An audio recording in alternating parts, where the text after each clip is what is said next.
Hello दोस्तों, स्वागत है आपका एक बार फिर से 30 डे पीएचपी चैलेंज के अंदर। और आज है हमारे चैलेंज का डे 18। और आज हम करने वाले हैं पीएचपी के अंदर उप्स कॉन्सेप्ट कि एग्जैक्टली उप्स क्या होता है, किस तरीके से वर्क करता है पीएचपी के अंदर, वो हम देखेंगे। और कुछ बेसिक कॉन्सेप्ट देखेंगे, लाइक हमें किस तरीके से क्लास क्रिएट करना है, किस तरीके से हम ऑब्जेक्ट क्रिएट कर सकते हैं। ये सारी चीजें हम देखेंगे आज के इस सेशन के अंदर। तो चलिए स्टार्ट करते हैं हमारा आज का सेशन। अब सबसे पहले यहाँ पे मैं बना देता हूँ एक फोल्डर जिसको मैंने दे देता हूँ डे 18। एंड डे 18 देने के बाद मैंने यहाँ पे क्या कर देता हूँ, एक फाइल क्रिएट कर देता हूँ। अब यहाँ पे फाइल को मैं नेम दे देता हूँ first dot P H P. चलिए, तो यहाँ पे मैंने एक first dot P H P करके फाइल क्रिएट कर लिया है। नाउ मुझे क्या करना है, यहाँ पे एक क्लास बनाना है। सो क्लास बनाने के लिए सबसे पहले तो हम ले लेंगे P H P. And P H P बनाने के बाद यहाँ पे मैं क्या करता हूँ, एक क्लास ले लेता हूँ एंड क्लास को भी मैं नेम दे देता हूँ फर्स्ट। ना अब देखिए, यहाँ पे जो मेरी फाइल का नेम है वही मैंने मेरे क्लास का नेम दिया है। ऐसा क्यों किया है वो हम हमारे आगे आने वाले सेशंस के अंदर देखेंगे। लेकिन अभी के लिए हमें ये याद रखना है कि मुझे कुछ इस तरीके से क्लास क्रिएट करना है। अब मान लीजिए कि मुझे यहाँ पे कोई फंक्शन क्रिएट करना है, सो मैं सिंपल यहाँ पे दे दूंगा फंक्शन। एंड देन मेरे फंक्शन का नेम, लाइक मुझे क्या करना है, यहाँ पे टेस्ट फंक्शन क्रिएट करना है।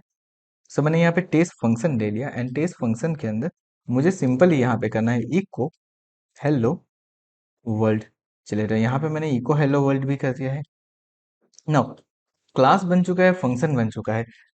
अब अगर मैं इस फाइल को एग्जीक्यूट करता हूँ तो आउटपुट क्या आता है वो देखते हैं। सो डे 18 के अंदर चला जाता है, first dot P H P open करते हैं। देखिए यहाँ पे मुझे कुछ भी आउटपुट नहीं दिख रहा है, बिकॉज मेरा क्लास क्या है, तो क्लास मेरा एक रैपर है जहाँ पे मेरे फंक्शन के अंदर मेरे सारे डेटा स्टोर है। अब अगर मुझे इस क्लास को एक्सेस करवाना है आउटसाइड द क्लास, तो मुझे क्या करना पड़ेगा, सबसे पहले तो ये देखते हैं। तो मुझे सबसे पहले क्या करना पड़ेगा, इस क्लास का कुछ ना कुछ ऑब्जेक्ट बनाना पड़ेगा। तो मैं यहाँ पे क्या करूंगा, एक वेरिएबल ले लूंगा, लाइक मैं यहाँ पे ले लेता हूँ ओबीजे इज इक्वल टू करके मैंने कर दिया न्यू। एंड देन मैं मेरे क्लास का नेम दे देता हूँ फर्स्ट। That's it. तो इस तरीके से क्या बन गया, इस तरीके से मेरे क्लास का ऑब्जेक्ट यहाँ पे बन के आ चुका है। नाउ अब मुझे क्या करना है, मुझे उसके अंदर जो फंक्शन है उस फंक्शन को कॉल करवाना है। तो सिंपल है, मुझे यहाँ पे क्या करना है, dollar OBJ and then of sign use करना है। एंड देन आफ्टर मेरे जो फंक्शन का नेम है वो मुझे देना है। लाइक मेरे फंक्शन का नेम है टेस्ट, तो मैंने इसे यहाँ पे कर दिया टेस्ट। Let's it. ये मेरा फंक्शन कॉल होके आ चुका है। लेट्स सी कि हमारा आउटपुट क्या आता है। तो देखिए, अब मुझे हेलो वर्ल्ड दिख रहा है, मतलब मेरे फंक्शन जो है वो कॉल हो रहा है, मेरा क्लास का अंदर का जो फंक्शन है वो यहाँ पे कॉल होके आ चुका है। अब मान लीजिए कि मुझे यहाँ पे क्या करना है, एक और फंक्शन बनाना है। सो मैंने यहाँ पे ले लिया फंक्शन।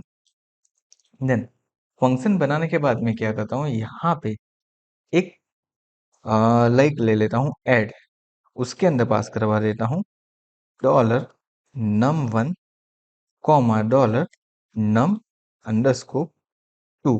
एंड देन मुझे क्या करना है, यहाँ पे एडिशन करना है। So dollar add is equal to dollar num one plus dollar num to.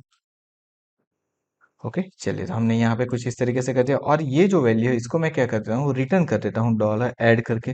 Now अब मुझे क्या करना है, मेरे फंक्शन के अंदर जो भी वैल्यू है मुझे आउटसाइड क्लास एक्सेस करवानी है। तो मैं किस तरीके से करवा सकता हूँ वो देखते हैं।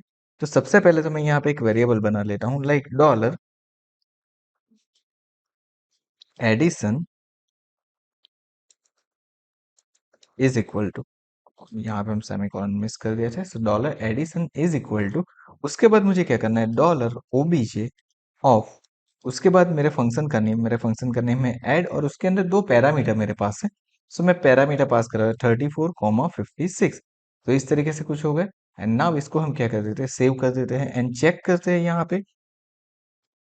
तो देखिए, मुझे आउटपुट तो दिख नहीं रहा है, बिकॉज हमने ये वेरिएबल तो बना दिया लेकिन उसके ऊपर कुछ टास्क परफॉर्म नहीं किया। सो मैं इसको क्या कर देता हूँ, इको कर देता हूँ। एंड नाउ अब इसको रन करता हूँ तो देखिए मुझे यहाँ पे हेलो वर्ल्ड के बाजू में 90 भी दिख रहा है। दैट मीन्स मेरा जो क्लास है उसका ऑब्जेक्ट के थ्रू मैंने एक फंक्शन को कॉल करवा दिया और उसके साथ मैंने पैरामीटर भी पास कर दिए। क्लास बनाने से क्या होगा, तो यहाँ पे आगे जाके जब हम कुछ कॉन्सेप्ट देखेंगे हमारे आने वाले सेशन के अंदर, जहाँ पे हम कुछ इनहेरिटेंस करेंगे या फिर पॉलीमॉर्फिज्म का यूज करेंगे, तो वहां पे ये चीजें काफी यूज होने वाली है। और क्लास क्या करेगा, तो क्लास आपको ये डेटा को जो है इनसाइड द पर्टिकुलर सेक्शन के अंदर रैप करने का ऑप्शन देता है। अब यहाँ पे आपको दूसरे कोई क्लास बना के वहां पे सेम फंक्शन क्रिएट करना है, तो आप वहां पे सेम फंक्शन भी क्रिएट कर सकते हो। तो ये फैसिलिटी हमें प्रोवाइड करता है। आई होप आपको समझ में आ गया होगा कि हम सिंपल क्लास और ऑब्जेक्ट किस तरीके से बना सकते हैं पीएचपी के अंदर। आगे आने वाले उप्स के और सेशन के अंदर हम सारी चीजें सीखेंगे वन बाय वन, लेकिन आज के सेशन में बस इतना ही। So thank you so much for watching this video. अगर वीडियो पसंद आया हो तो वीडियो को लाइक कर दो, चैनल को सब्सक्राइब कर दो और नोटिफिकेशन बेल आइकन के ऊपर भी क्लिक कर दो।